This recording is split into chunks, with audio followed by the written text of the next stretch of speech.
দীপু, আমার মনে হয় সানির সঙ্গে তোর বিয়েটা হয়ে গেলে তোর জীবনটা শূন্য থাকবে না বাবা, পরিপূর্ণ হয়ে উঠবে।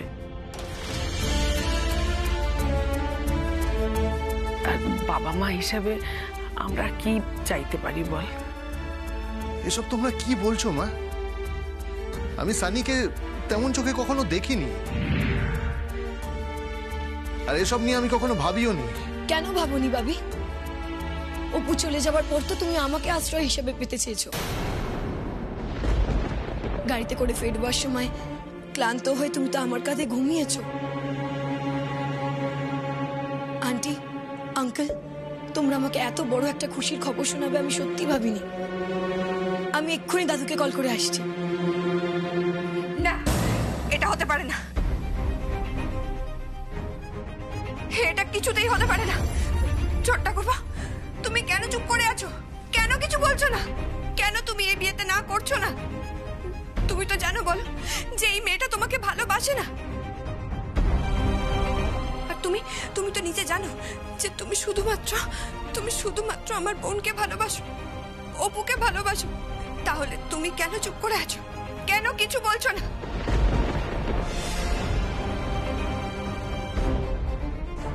এই মেয়েটা তো এই উদ্দেশ্যে এই বাড়িতে ঢুকেছিল যাতে অপুকে তোমার জীবন থেকে সরিয়ে ফেলতে পারে, আর ও সেটাতে সফল হয়েছে। ওই মেয়েটাই আমার বোনকে খুন করেছে ছোট্ট ঠাকুরপো। হ্যাঁ, ওই মেয়েটাই খুন করেছে। মা, বাবা, আপনারা এই বিয়েটা হতে দেবেন না। এই মেয়েটা ছোট্ট ঠাকুরপোকে ভালোবাসে না। কি হচ্ছে কি সেজ বৌমা? তুমি কেন এখানে এসেছো? যাও এখান থেকে, যাও। আমাদের দীপুর ব্যাপারে সিদ্ধান্ত আমাদেরকেই নিতে দাও। তুমি যাও এখান থেকে।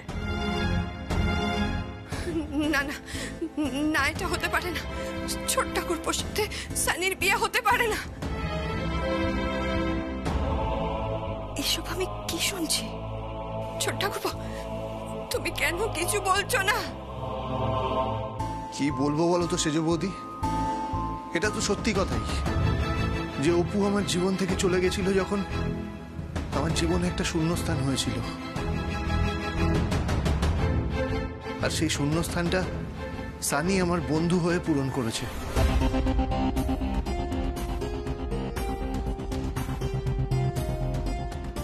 বাহ, চমৎকার। মাত্র 3 মাসে তুমি আমার বোনকে ভুলে গেলে।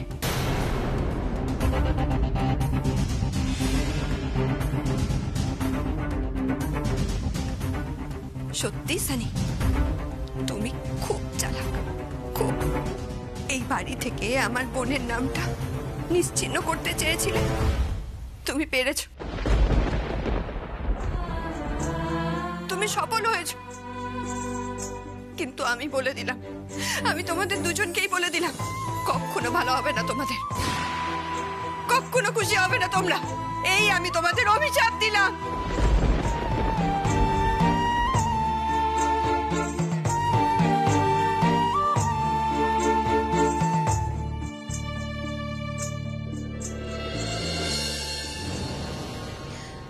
আন্টি আমাদের অভিশাপ দিয়ে গেল।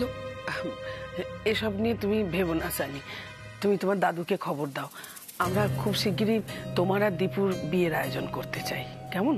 তুমি দাদুকে খবর দাও।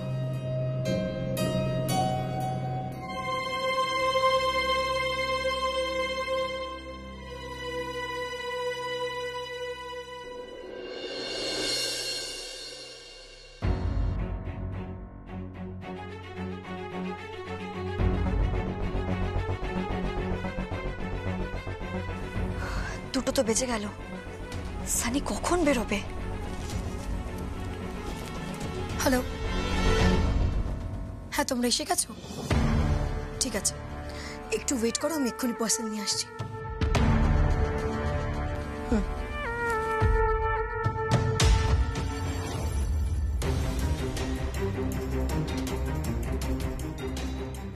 হ্যাঁ অফিসার, আপনারা সবাই তৈরি তো? রুবিনা মালিক পুপাড়ার মোড়ের দিকে যাচ্ছে। আপনারা তৈরি থাকুন, আজ ওকে বামাল সমেত হাতে নাতে ধরতেই হবে অফিসার। আমি এক্ষুনি আসছি। ঠিক আছে।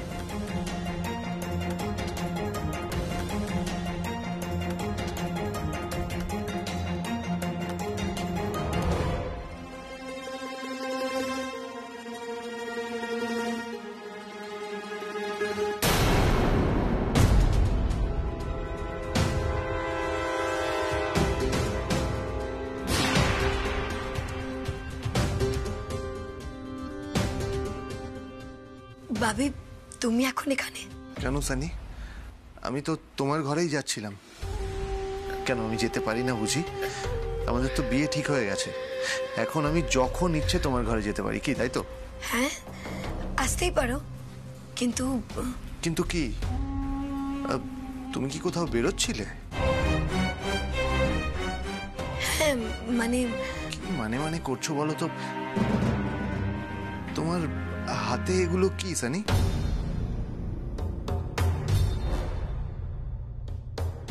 না, আসলে কি বলবো বলো তো। আরে বলো না, বলো প্যাকেটে কি আছে? না, আসলে অনাথ দরিদ্র বাচ্চারা আছে না, তাদের জন্য আমি কিছু জামা কাপড় খাবার দাবার নিয়ে যাচ্ছিলাম। তাদেরকে দেবো আর কি। আর আমি এই বিষয়ে সবাইকে বলা খুব একটা পছন্দ করি না, তাই বলতে চাইছিলাম না। তুমিও কাউকে বলো না প্লিজ। আমি যাবো আর আসবো। আর হ্যাঁ, আমার সাথে দাদুর কথা হয়ে গেছে। দাদু খুব তাড়াতাড়ি আসছে। দাদু এসে আমাদের বিয়ের তারিখটা ফাইনাল করে দেবে। সত্যি? হ্যাঁ সত্যি। আমাদের বিয়েটা আর কেউ আটকাতে পারবে না ভাবি। আমি জানি সানি, এরকমই কিছু একটা হওয়ার ছিল। আমি জানি। অপু চলে যাওয়ার পর তুমি যেভাবে আমার পাশে থেকেছো, আমাকে আমাকে সামলেছো সানি, আমি তোমাকে ছাড়া থাকতে পারতাম না। আমি সেই জন্যই তো তোমাকে যেতে দেইনি। আমি সারা জীবন তোমার সাথেই থাকতে চাই সানি। সত্যি বলছো ভাবি? হ্যাঁ সানি, তুমি আমাকে অপুর কথা একদম ভুলিয়ে দিয়েছো। তুমি আমার জীবনে অপুর জায়গাটা পূরণ করেছো সানি। আজ বাবা মায়ের মুখে আমাদের বিয়ের কথা শুনে আমার খুব ভালো লেগেছে সানি। আমার খুব আনন্দ হচ্ছে। আজ আমি তোমার ভালোবাসার মর্ম বুঝতে পারছি সানি। একদিন আমি তোমার ভালোবাসার দাম সুদে আসলে মিটিয়ে দেবো সানি। তোমাকে আমি ভালোবাসায় ভরিয়ে দেব।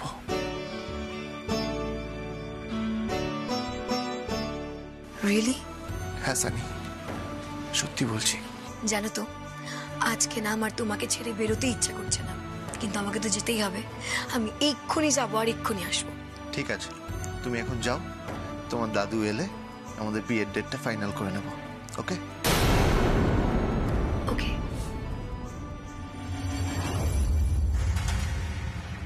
সত্যি সবটা কিরম নিখুঁত ভাবে স্মুথলি হয়ে যাচ্ছে, আমার বিশ্বাসই হচ্ছে না।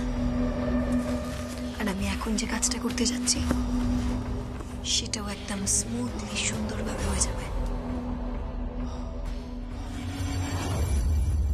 না সানি, তুমি এখন যে কাজটা করতে যাচ্ছ সেটা তুমি করতে পারবে না, কিছুতেই না মাই বেবি।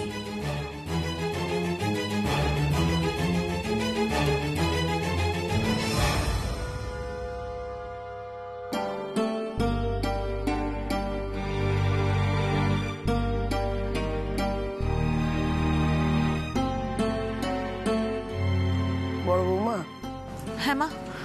বড় খোকা দোকান থেকে এলে বলো তো স্যাকরার কাছে গিয়ে এই গয়নাগুলো যেন পালিশ করে নিয়ে আসে। সানির সঙ্গে যখন দীপুর বিয়েটা হবেই, গয়নাগুলো তো দিতে হবে না? মা বলছি, এগুলো অপুর গয়না না? হ্যাঁ। কেন মা, আপনি অপুর গয়নাগুলো কেন ওই মেয়েটাকে দিয়ে দেবেন? আরে দিলে কি হয়েছে, অপু তো আর বেঁচে নেই। তুমি চুপ করো মেজদি ভাই, একদম বাজে কথা বলবে না। আমার বোনের গয়না নেওয়ার অধিকার ওই মেয়েটার নেই। উফ, আরে বাবা, তোমার বোনের বরকে নিয়ে নিলেও গয়না নিতে পারবে না কেন? সেই জন্যই তো বারণ করছি মা, আপনি এইসব গয়না ওই মেয়েটাকে দেবেন না। সে যে বৌমা, দীপুর সাথে সানির বিয়ে হলে আমাকে কিছু না কিছু তো তাকে দিতেই হবে। ছেলের হবু বউ বলে কথা। সেই জন্যই তো বারণ করছি মা, আপনার ছেলের সাথে ওই মেয়েটার বিয়ে দেবেন না। ছোট ঠাকুরপোর সাথে ওই মেয়েটার বিয়ে হলে যেচে বিপদ ডেকে আনা হবে। আর ও যদি এ বাড়ির বউ হয় তাহলে দুধ কলা দিয়ে কাল সাপ পোষা হবে। হ্যাঁ জেঠিমণি, আমাদের ছোট বৌদির গয়না পাওয়ার অধিকার ওই সানির অন্তত নেই। তার থেকেও বড় কথা, সানি তো অনেক বড় লোক বাড়ির মেয়ে, ও তো নিজের গয়না নিজেই নিয়ে আসবে। তার থেকে বরং মা আপনি না ওই অপুর গয়নাগুলো আমাদের 3 বউর মধ্যে ভাগ করে দিতে পারতেন। দিচ্ছা, আমার এসব কিচ্ছু দরকার নেই গো। আমার অপুর গয়নার কোনো দরকার নেই। যখন আমাদের অপুই আমাদের কাছে নেই তখন এইসব দিয়ে আমি কি করবো বলো তো? দেখো, সানিকে হয়তো আমি নতুন গয়না গড়িয়ে দিতেই পারতাম, কিন্তু সংসারের যা অবস্থা, বাইরে এত ধার দেনা। বাইরের লোক কোথায় মা? ধার তো আছে সানি দাদুর কাছে। মা শুনুন, শুনুন মা, আমি না আপনাকে একটা বুদ্ধি দিই কেমন? সানি দাদু যখন এ বাড়িতে আসবে আপনি বলবেন সানির সাথেই তো আমাদের দীপুর বিয়ে হচ্ছে, তাহলে ওই বরপণ হিসেবে যেন ধারটা মুকুব করে দেন। তুমি কি বলছো মেজ বৌমা? হ্যাঁ, সানির সাথে দীপুর বিয়ে হলে আমাকে তো কিছু না কিছু দিতেই হবে, তাই না? তুমি একদম ঠিক বলেছো মা। আমাদের বাড়িতে যারাই বউ হয়ে এসেছে তুমি সবাইকে গয়না দিয়ে সাজিয়ে দিয়েছো। অপু যখন বিয়ে করে আমাদের বাড়িতে প্রথমবারের জন্য এসেছিল তুমি ওকে গয়না দিয়ে সাজিয়ে দিয়েছিলে, তাই সানিকেও তোমার গয়না দিয়ে সাজিয়ে দেওয়া উচিত মা। ছি ছোট ঠাকুরপো, ছি,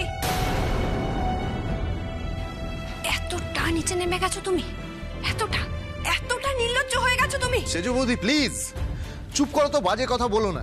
রোজ রোজ তোমার এসব ভালো লাগছে না, বোর হয়ে যাচ্ছি আমরা। তোমার যদি খুব অসুবিধা হয় এখানে থাকতে আমাদের বলে দাও, আমি তোমাকে সোনারগঞ্জে বাপের বাড়িতে দিয়ে আসবো গিয়ে।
অফিসার, আপনারা সবাই নিজেদের পজিশনে রেডি তো? Yes madam. রুবিনা মালিক কিন্তু যাচ্ছে। আমি ওকে ফলো করছি, আপনারাও তৈরি থাকুন। ইয়েস ম্যাডাম, আমরা পজিশনে আছি।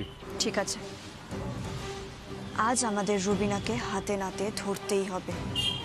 তৈরি থাকুন। Yes madam.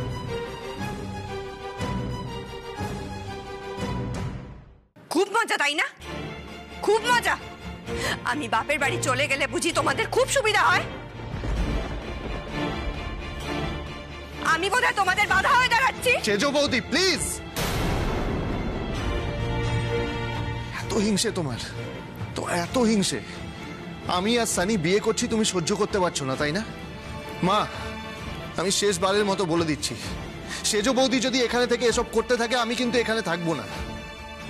সেজ বৌদিকে বাপের বাড়িতে দিয়ে আসার ব্যবস্থা করো তুমি।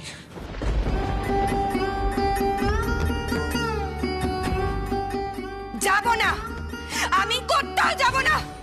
আমি এই বাড়িতেই থাকবো। এটা আমারও বাড়ি। তুমি এতটা স্বার্থপর ছোট্টা করবো? আমার বোনটাকে ভুলে গিয়ে তুমি একটা অন্য মেয়েকে বিয়ে করছো।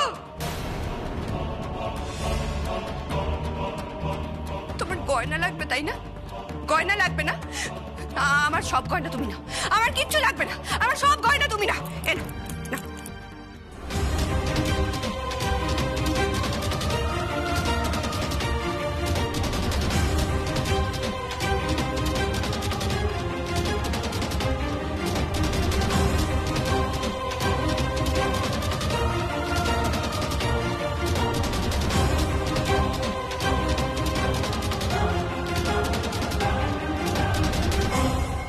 সুপর্ণা, সুপর্ণা তুমি কি করছো কি?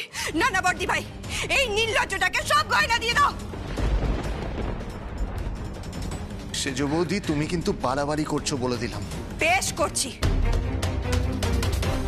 আমি যা করছি বেশ করছি। আমার বোনের আত্মা এখনো শান্তি পায়নি। না জানি আমার বোনটা কত কষ্ট পেয়ে শেষ হয়ে গেছে।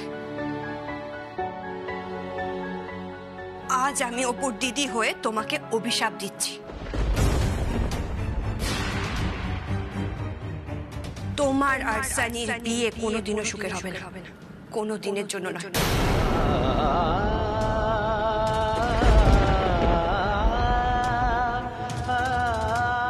অভিশাপ দিচ্ছি আমি তোমাদের, অভিশাপ দিচ্ছি।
Officer, get ready.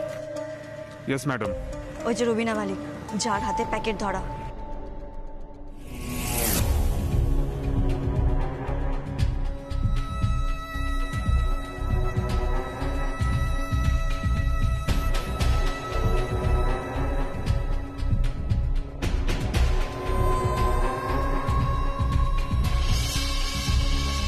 You are under arrest, Rubina Malik.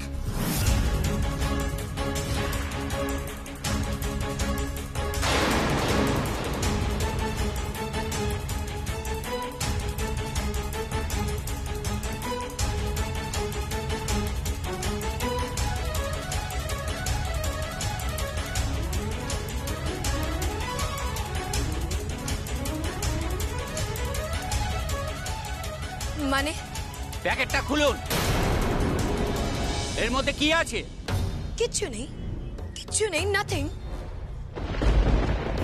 আমরা জানি এর মধ্যে নেশার ওষুধ আছে। আপনি নেশার ওষুধ পাচার করছিলেন।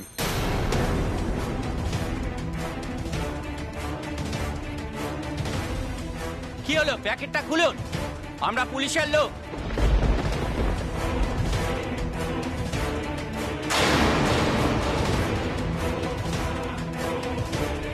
কোথায় আর পালাবে রবিনা মালিক? এবার তুমি ধরা পড়বেই। শুধু একবার ব্যাগটা খোলো।